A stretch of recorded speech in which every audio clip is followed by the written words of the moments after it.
It's a great honor and privilege, because he's become a friend of mine, to introduce President Erdogan of Turkey. He's running a very difficult part of the world. He's involved very, very strongly, and frankly, he's getting very high marks. Frankly, he's a thug, and human rights in his country, press rights in his country, have all gone up in smoke. This was a place that was a stability, was an oasis of stability, and for a lot of people, at least a decade ago, KDK thought that Turkey actually was hopefully the future of the Middle East, a gateway between Europe and the Middle East, and it's. Since this thug has taken over, it's just gone in a terrible direction. Yeah, it was a secular Muslim country on the border between the kind of Middle East and Europe, had close ties with European countries. The economy has been doing very well until recently, and now you're in a position where European countries have no idea what to do about Turkey, and Turkey has them kind of hijacked over the issue of refugees and allowing and containing refugee flows into Europe, but increasingly authoritarian, and not just, of course, in Turkey, using authoritarian tactics on the streets of Washington, D.C., when his security guards are beating up anti-Turkish government protesters. With us now is former U.S. ambassador to NATO and former State Department spokesman Nicholas Burns, and on set with us here in New York, columnist for the Daily Beast and author of the book Nuclear Showdown: North Korea Takes on the World, Gordon Chang. Mr. Ambassador, let's start with you. Where are we right now in the standoff between the United States and North Korea? Well, unfortunately, and you've been talking about it, we're in a war of words, and the president again this morning calling Kim Jong-un a madman. I think you have to go back to our strongest Republican presidents, Eisenhower, Ronald Reagan, George H.W. Bush. You can't imagine them getting down in the mosh pit of international politics with Kim Jong-un and calling them names. They would have taken a step back. They would have been very tough-minded. They would have established our unrivaled dominance militarily, but they wouldn't have engaged in a war of words. So I think this is a major mistake. You want the rest of the world to be with us. You want to make us look like what we are, the victim of Kim Jong-un and his crazy policies. But you don't want to convey a sense that we're going to just trade word for word against him. I do think, Joe, that the one good thing that happened this week by the Trump administration was the announcement of these sanctions yesterday, the banking and sectoral sanctions. That's the kind of thing they should be doing, trying to leverage the North Koreans and trying to get China to help in that. All right, Gordon. So Gordon, when Kim put out this statement yesterday, I was stunned to read this thing in the New York Times that said that it was the first time he'd ever put out a direct statement in his name. I believe that's true, right?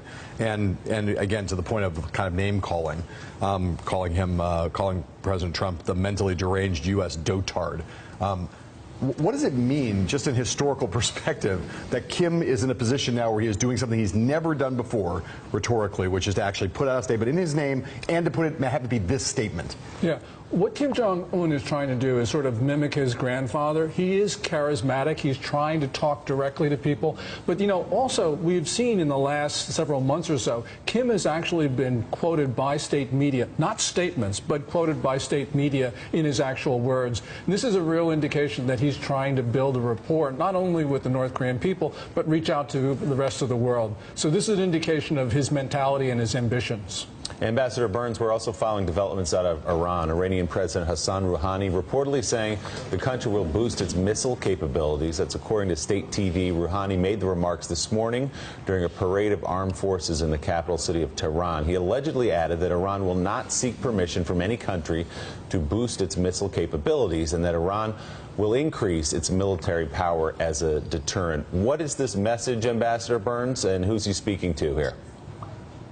Well, he's speaking to the Sunni Arabs who are his opponents. He's speaking to the United States and the Europeans. Here, I think the Trump administration has an opportunity. And the opportunity is this. Iran's trying to punch a big hole in the Sunni world. They've been the problem stoking violence, as you know, in Iraq, Syria, Yemen, and Lebanon. They're trying to establish a dominant military position. And if President Trump would talk to that side of the Iran problem, he'd have a lot of support internationally from the Europeans and definitely from Israel and the Sunni Arabs. And I think a lot of Republicans and Democrats in Congress are very sympathetic to the fact that we do need to try to impose limits on Iran's ballistic missile activities. But what did the president do this week? He focused the whole week on the Iran nuclear deal, and it would be a loser for the United States if we walked out of that. So there's two Iran problems. We've got them frozen on the nuclear side for at least a decade. We should keep that deal and focus on this other big problem. So, Nick Burns, it's Catty here. The president has problems rallying the international community and allies when it comes to decertifying the Iran nuclear deal. The Europeans might not want to do that. But I'm wondering about the language that he's using and this kind of war of words that he's engaged in with Kim Jong-un. Is that also, in a sense, risking alienating foreign opinion and allies? Because are they going to look at this and say, you know, what's the president doing? You know, we want to get on board on North Korea. We really do. We kind of are in the same place, but this isn't helping. Well, Catty, it's a good question. I think everybody realizes around the world it's Kim Jong-un who's the problem. Donald Trump didn't start the North Korea crisis. But that speech on Tuesday that President Trump gave was so bombastic and so shrill. It was the wrong words, wrong audience, that I think that he's got a problem with public opinion in South Korea and Japan. He has the support of the two governments, but people don't want a war on the Korean Peninsula. We need to act, as I said before, in a defensive way. Very strong. We're in the right here. But if we promise to rain down fire on the North Koreans, you're going to worry a lot of Japanese and South Korean civilians, and you want that public support for what we're trying to do as well. Gordon, you have a clear-eyed view of North Korea. You're able to see through all the back and forth and the rhetoric through the years because you understand that country so well. How concerned are you right now about the level of rhetoric and the ability of North Korea now to back up what for a long time has been essentially trash talk on the world stage? Yeah, two things. Foreign Minister Ri Yong-ho yesterday talked about an atmospheric test over the Pacific.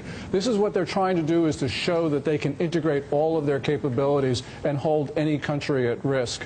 And so that is important. It's more than just words. The other thing, though, I think the North Koreans are now on the back foot because the foreign minister was supposed to give his UN General Assembly speech today, and he's postponed it indefinitely. Why is that? And that's, I think, because the North Korean regime right now does not know how to respond to Trump, and it doesn't know how to respond to China. Because what Trump just did was he intimidated China into getting their banks to stop all of their business with the North Koreans. That's a really big deal because of gift politics. You know, we talk about the money going to the weapons programs. As important is the money going to the regime elements, because that's how Kim keeps the loyalty. So you're agreeing with Ambassador Burns that really the big news of this week, put all the bombast aside, the big news of this week are sanctions that actually matter. Yes. I mean, these are sanctions that could actually solve this issue peacefully. That means the Treasury Department needs to go after all of these dollar transactions around the world. That's very difficult. They're understaffed right now. They were understaffed last week. They are terribly understaffed now because this imposes so many more burdens on those people, because we're going to get a big Easter egg hunt around the world trying to find all of this money going to the North Koreans. And that takes a lot of people to do. Yeah. Wow. Ambassador Nicholas Burns and Gordon Chang, thank you both for being on the show this morning. Thank you, guys. Up next, Facebook CEO Mark Zuckerberg is speaking out after Russian operatives apparently used his platform to influence America's election. Is the company doing enough to stop it from happening again? You're watching Morning Joe. We'll be right back. Thanks for checking out MSNBC on YouTube, and make sure you subscribe to stay up to date on the day's biggest stories. And you can click on any of the videos around us to watch more from Morning Joe and MSNBC. Thanks so much for watching.